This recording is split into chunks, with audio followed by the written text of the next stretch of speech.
എല്ലാ പ്രിയപ്പെട്ടവർക്കും പുസ്തക പരിചയത്തിലേക്ക് ഹൃദ്യമായ സ്വാഗതം. ഞാൻ സുരേന്ദ്രൻ പുത്തഞ്ചേരി. ഇന്ന് പുസ്തക പരിചയത്തിൽ മലയാള സാഹിത്യത്തിലെ പ്രമുഖമായ ഒരു കൃതി ഖസാക്കിൻ്റെ ഇതിഹാസം പരിചയപ്പെടുത്തുകയാണ്. മലയാള സാഹിത്യത്തിൽ മുഖവുര ആവശ്യമില്ലാത്ത എഴുത്തുകാരനാണ് ശ്രീ ഒ.വി. വിജയൻ. അദ്ദേഹത്തിൻ്റെ ഏറ്റവും പ്രമുഖ രചനയായ നോവൽ ഖസാക്കിൻ്റെ ഇതിഹാസം ഇത് മലയാള നോവൽ ചരിത്രത്തിലെ തന്നെ ഒരു ഇതിഹാസമാവുന്നു. അതിൻ്റെ ഭാഷാപരവും സാഹിത്യപരവും പ്രമേയപരവുമായ ഔന്നത്യം ഒന്നുകൊണ്ട് ഒട്ടേറെ വായിക്കപ്പെട്ട ഒരു കൃതി കൂടിയാണ് ഇത്. കരിമ്പനകളും നെല്ലറകളും നെൽവയലുകളും പരന്നു കിടക്കുന്ന പാലക്കാടൻ ചുരത്തിൻ്റെ അടിവാരത്തുള്ള ഒരു ഗ്രാമമാണ് ഖസാക്ക്. ഈ നോവലിൻ്റെ പശ്ചാത്തലം ഖസാക്ക് എന്ന ഗ്രാമം തന്നെയാണ്. പാലക്കാടൻ കാറ്റിൻ്റെ ചൂളം കുത്തലിൽ ആടിയുലയുന്ന കരിമ്പന തയ്യുകൾ തിങ്ങി നിറഞ്ഞ ഖസാക്ക് പരിഷ്കാരമെന്തെന്നറിയാത്ത റാവുത്തർമാരുടെയും തീയന്മാരുടെയും ഗ്രാമമാകുന്നു.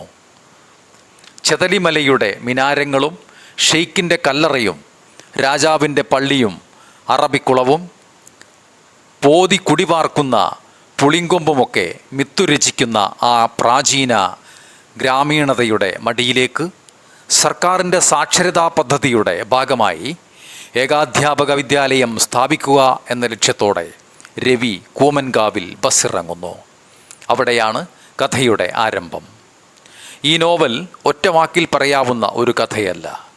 കഥകളും ഉപകഥകളുമായി ഗ്രാമത്തിലെ മനുഷ്യ ജീവിതത്തിലൂടെ ഇതൾ വിരിയുന്ന ഒരു നോവലാണ് ഖസാക്കിൻ്റെ ഇതിഹാസം. രവി എന്ന അധ്യാപകൻ്റെ നിഗൂഢമായ ജീവിതത്തിൻ്റെ കഥ പാലക്കാടൻ പശ്ചാത്തലത്തിൽ ചുരുൾ നിവരുകയാണ് നോവലിൽ. ഖസാക്കിൻ ഒരു നാട്ടുപ്രമാണിയാണ് ശിവരാമൻ നായർ.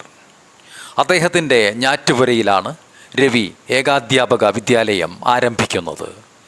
അറിവിൻ്റെ കേദാരമായ ഏകാധ്യാപക വിദ്യാലയത്തിൽ നാട്ടിലെ കുട്ടികൾ മുഴുവനും ചേരുന്നതോടെ മതപാഠശാലകളും ഓത്തുപള്ളിയുമൊക്കെ അനാഥമാകുന്നു.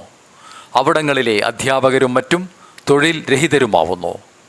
അള്ളാപ്പിച്ച എന്ന മതാധ്യാപകൻ ഒടുവിൽ രവിയുടെ വിദ്യാലയത്തിൽ തൂപ്പുകാരനായി എത്തുന്നത് വിധിയുടെ വൈപരീത്യമാവാം.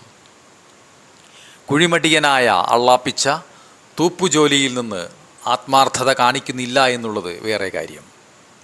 ക്രമേണ രവി ആ ഗ്രാമത്തിലെ സാംസ്കാരിക നായകനാവുകയാണ്.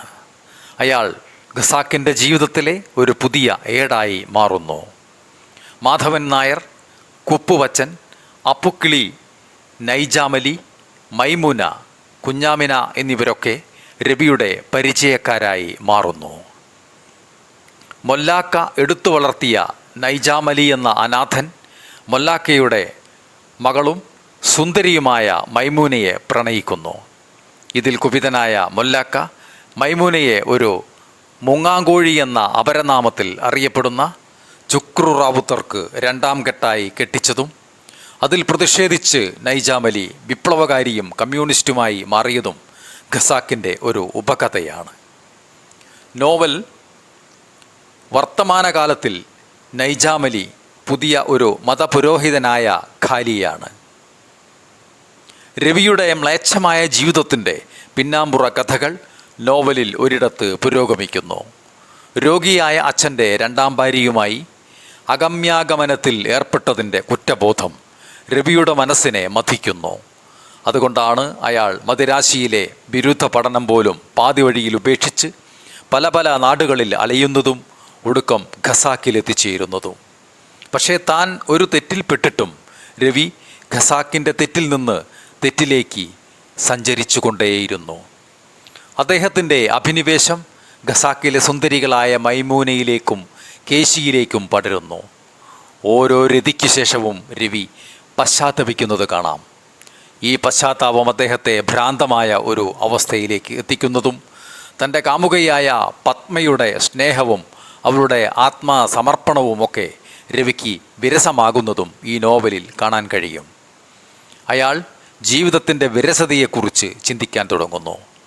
ആത്മനിരാസത്തെപ്പറ്റി രവി ചിന്തിക്കാൻ തുടങ്ങുന്നു. ഇവിടെ തികച്ചും ഒരു ഫിലോസഫിക്കൽ തിങ്കിങ് ആണ് നമുക്ക് അനുഭവപ്പെടുന്നത്.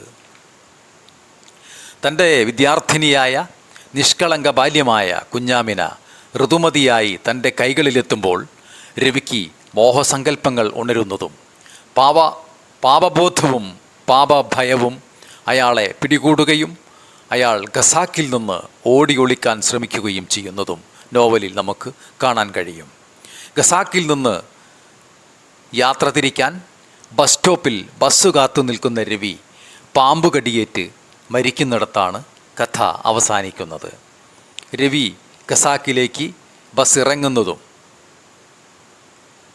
ഖസാക്കിൽ നിന്ന് അദ്ദേഹം ഓടി ഒളിക്കാൻ വേണ്ടി ബസ് കാത്തു നിൽക്കുന്നതും ഈ നോവലിലെ ഒരു പ്രധാന അങ്കിതമായി നമുക്ക് കാണാൻ കഴിയും.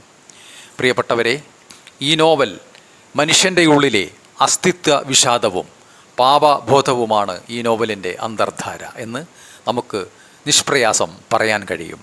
മലയാളത്തിൽ ഏറ്റവും കൂടുതൽ വായിക്കപ്പെട്ടതും ഇനി വായിക്കേണ്ടതുമായ നോവലാണ് ഇത് എന്ന് അറിയിച്ചുകൊണ്ട് ഈ പുസ്തക പരിചയം ഇവിടെ അവസാനിച്ചതായി അറിയിക്കുന്നു. എല്ലാവർക്കും നന്ദി.